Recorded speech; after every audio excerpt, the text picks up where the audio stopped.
sei qui con me. Questa stanza non ha più pareti, ma alberi. Buongiorno, and thank you for inviting me to this fascinating discussion on a school with no walls. Where learning is not about structures, time or materials, but about ideas, activities, relationships. And you're having this discussion at a difficult time where our eyes are still very much focused on the pandemic that has deeply disrupted our thinking about education. And the future will always surprise us. Climate change is going to disrupt, our life a lot more than the pandemic. And artificial intelligence is going to put to a test so much of what we do in education. We know how to educate second-class robots, people who are good at repeating what we told them. But what's going to make us human in a world in which the kind of things that are easy to teach, maybe easy to test, have also become easy to digitize, to automate. And there are lots of other forces that are going to push education into new spaces.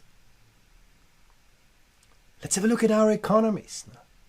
If you ask yourself, what are the economic success stories today? They're all about intangibles. Companies that are very, very good at connecting, disseminating, leveraging knowledge are growing exponentially. The future of our economies is about intangibles, and intangibles are about people. People are about skills. You look at the traditional success stories in the Fortune 500, and they still exist, but they're no longer the game changers in our economies today. No. If you think about the future of work, one thing that we see very clearly is how, skills are polarizing the world. Those with the right skills never had the life chances they have today, while those who struggle with a good education never faced the barriers to economic participation, social participation, civic engagement they face today. And there's another facet to this, hard to believe for some of us. We keep working less. The balance of time shifts to other things. How well are we preparing people to live with themselves, to live with other people, to live with the planet? And then, of course, knowledge is always power. Look at how wikis have grown exponentially. In the past, in the early 2000s, we had a few sources of knowledge, the television anchors who we listened to, the newspaper editors. They managed the information for us. They curated the information to us. Today, we are all authors of our own content. We interact through social media. We disseminate our own beliefs. We read the news of others. But it has also changed the way we interact with information. In the year 2000, when we started our PISA assessment, technology wasn't very important. When you had a question, you could look it up in an encyclopedia. And you could trust the answer to be true. Today, when you look up information on Google, you find 10,000 answers for your question, and nobody will tell you what is right and what is wrong, what is true and what is not true. Literacy is no longer just about extracting knowledge. It's about constructing knowledge. You can see here, every 3 years we have done the PISA assessments, and every 3 years PISA faced a different world. In the year 2000, technology wasn't that important. Then 2003, it started to emerge. 2006 was the year before the iPhone was invented. 2009, social media came into play. 2012, robotics, cloud computing, biogenetics, artificial intelligence. All these forces changing the world of information. But, when we looked at the digital literacy skills of 15-year-olds, the needle has barely changed.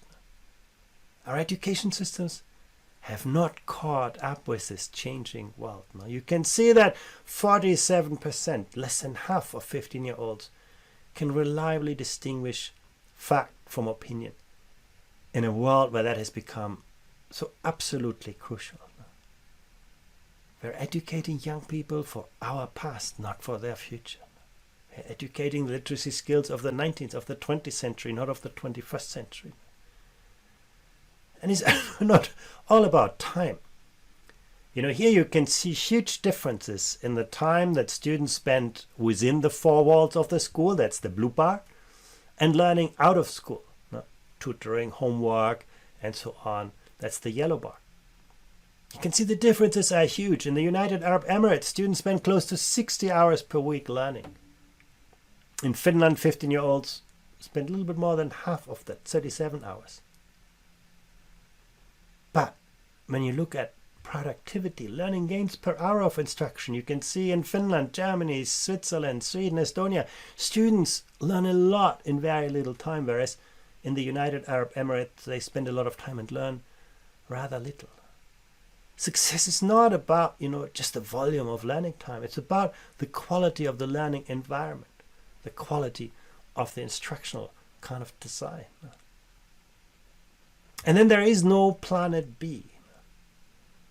We all know that we live well beyond the resources of this planet. Now, we live as if there would be 1.7 planets. If you're an American, you live as if there would be 5 planets. That is clearly not sustainable. Education has a key role to play, to change behavior, to see that we better respect the planet and live in line with its requirements. When we surveyed school leaders, they told us, yeah, that's already happening. 9 out of 10 school leaders say, yeah, climate change and global warming is already part of the school curriculum. And that same is true for gender equality, conflicts, poverty, migration, most of those issues. But when we surveyed 15-year-olds, we got a slightly different picture. On the one hand, most of them say, yeah, looking after the global environment is really important to me. The climate change agenda is urgent, is important for young people. But when we ask them, do you think you can do something about it? Or what you do makes a difference to people in other places? The bar has got much shorter.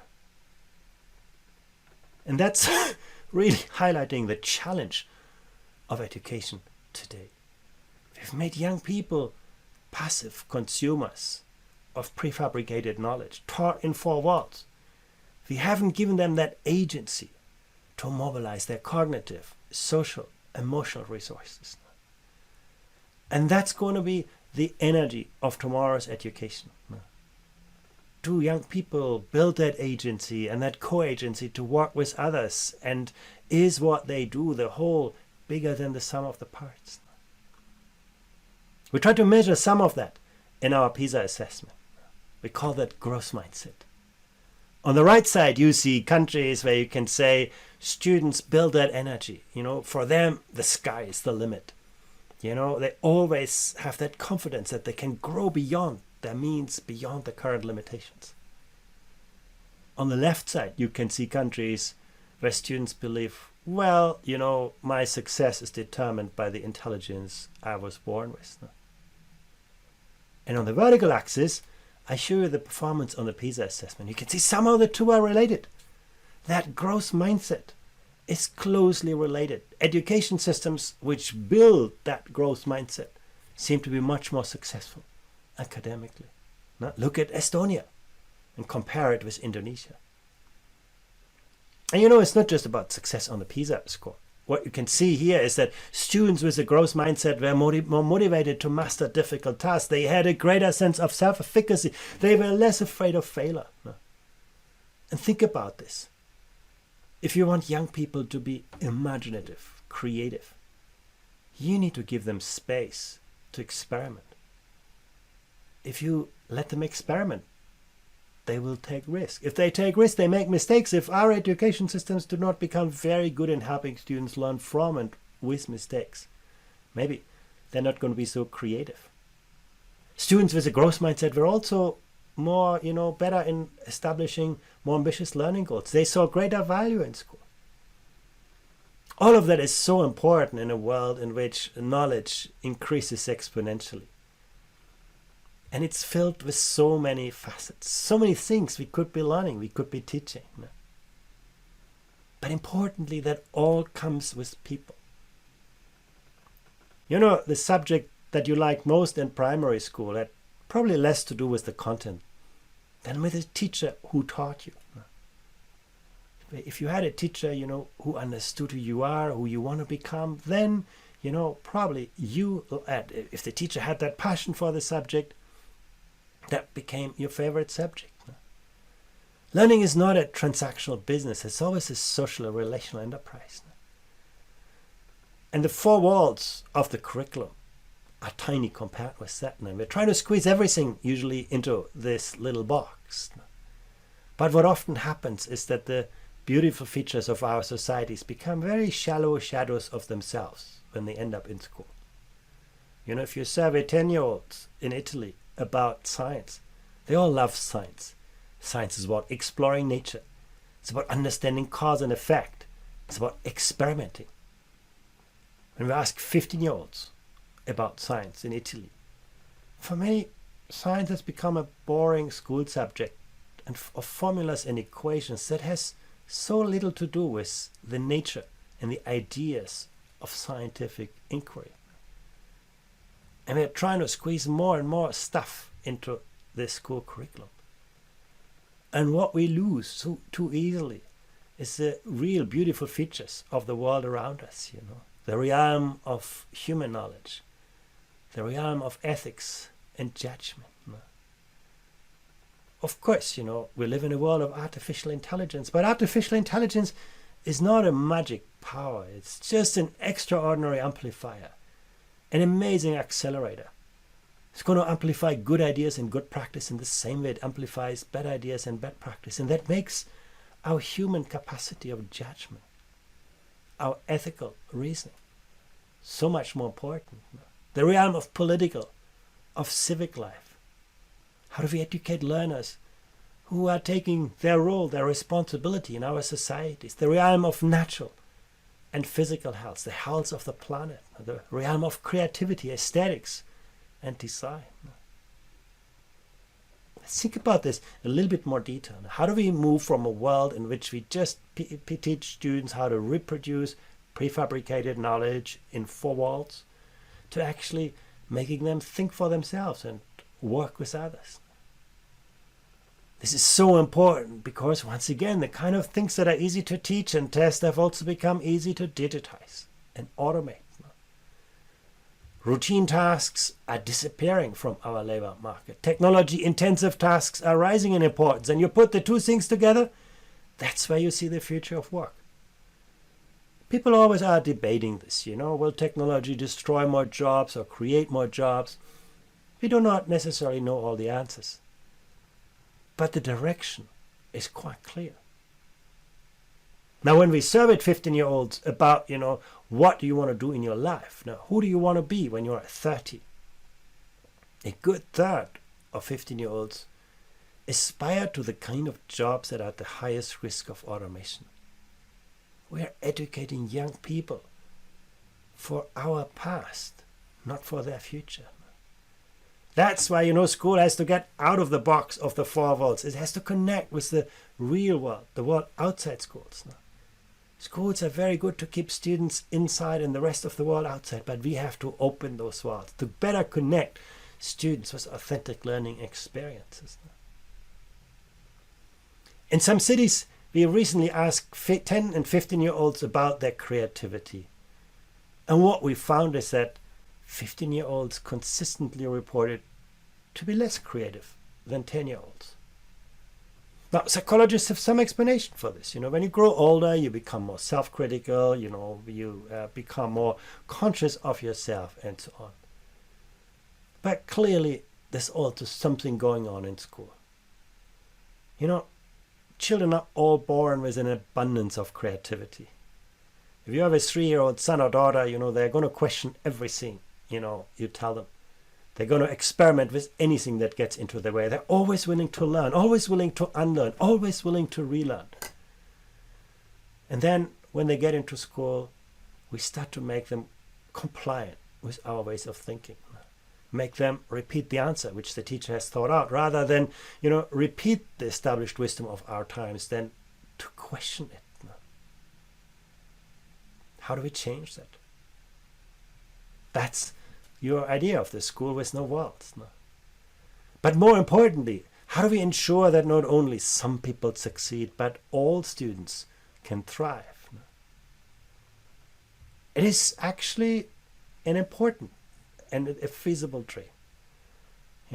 On the surface, it seems that poverty often is destiny. You take a country like the Slovak Republic and look at the PISA scores of the poorest kids and the wealthiest kid, and you can see there's a world of difference between them. But then you see how Portugal has moved the performance of the poorest kids to almost the average level of students in the Slovak Republic, and the most disadvantaged kids in the 4 regions of China that took part in PISA can compare with the wealthiest students in the Slovak Republic. Because these regions are able to attract the most talented teachers to the most challenging classrooms, to better align resources with needs. So poverty need not be destiny. Part of the story is about the differences between schools. If you are in Finland, the closest school is always the best school. There's very little variability in school performance. If you're in Israel, the school you choose for your child has a huge impact. But it shows us we can do differently. We can make the closest school the best school. Countries like Italy still have some way to go, but it is quite feasible. And we also should be conscious that a lot of the variability in student performance actually lies within, not between schools. A related question is, if you come from a disadvantaged background, how easy is it for you to make it into a high-performing school? In Finland, Norway, Macau, now you can see actually the barriers are not that high. Smart kids actually do make it into high-performing school, but on the right side, you can actually see social segregation is very powerful. It's very, very hard to get into a great school if you come from a disadvantaged background. And part of this has to do with the way we allocate resources. You can see most of the countries here are deep in the red, where actually, the poorer kids also get the poorer qualified teachers and the fewer material resources. There's a lot that we need to do to change that. But a school with no walls also has to do with changing the culture from looking upwards in the bureaucracy to actually looking outwards to the next teacher, to the next school. And that has to do with the power and discretion that, the ownership that schools have. If you're in the Netherlands, school leaders and teachers together take about 9 out of 10 decisions that are relevant to education. They really design the learning environments. They allocate their resources. They manage all the processes in the school. If you are in Turkey, in Greece, in Switzerland, less than 1 in 10 decisions are taken at the school level. Most decisions in those countries are taken somewhere in the bureaucracy, but not by the people who are directly affected. And this matters because we can see a clear association in education systems where there is more responsibility, at the front line with teachers, with school leaders. You can see performance tends to be better. Whatever the nature of that, the causal nature of that relationship, we do not know that from this data. But frontline capacity somehow relates to success. How do we move from a culture of prescription to a culture of genuine ownership? And let me conclude with one facet that is so important for the school with no walls. We surveyed 10-year-olds about their psychological well-being. And we found actually for most 10-year-old children, they feel quite well. They woke up fresh and rested. They say they felt active and vigorous or calm and relaxed.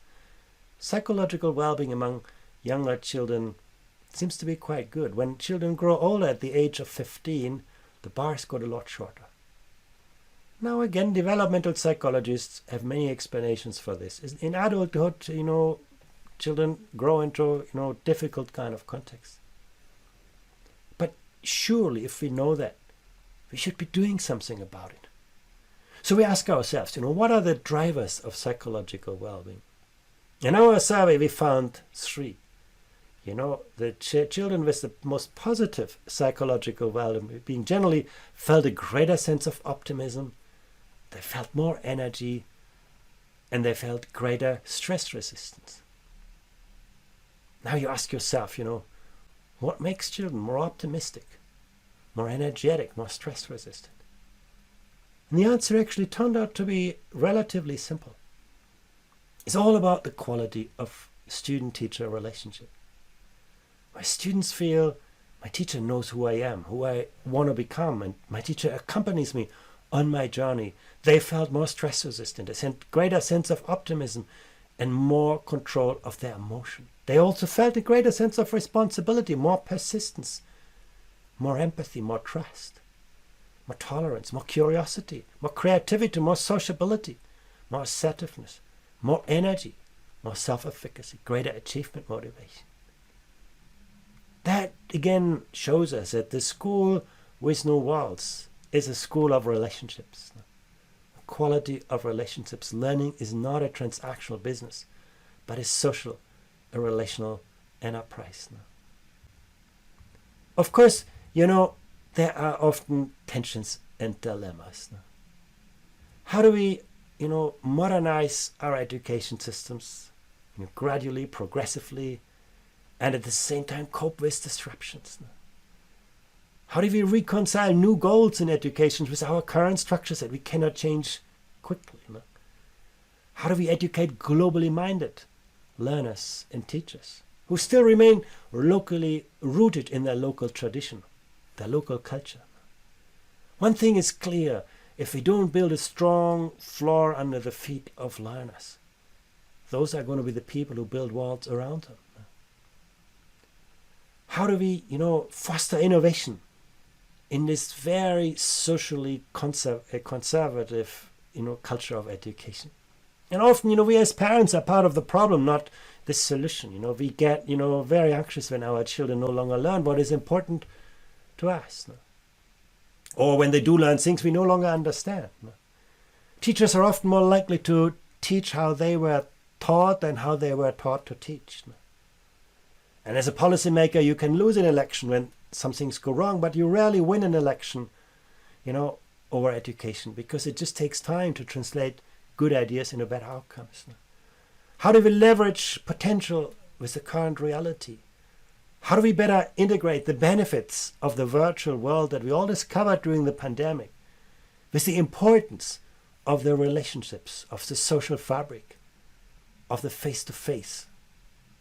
And I know you're going to find very good answers at this conference here today. Thank you again. Grazie.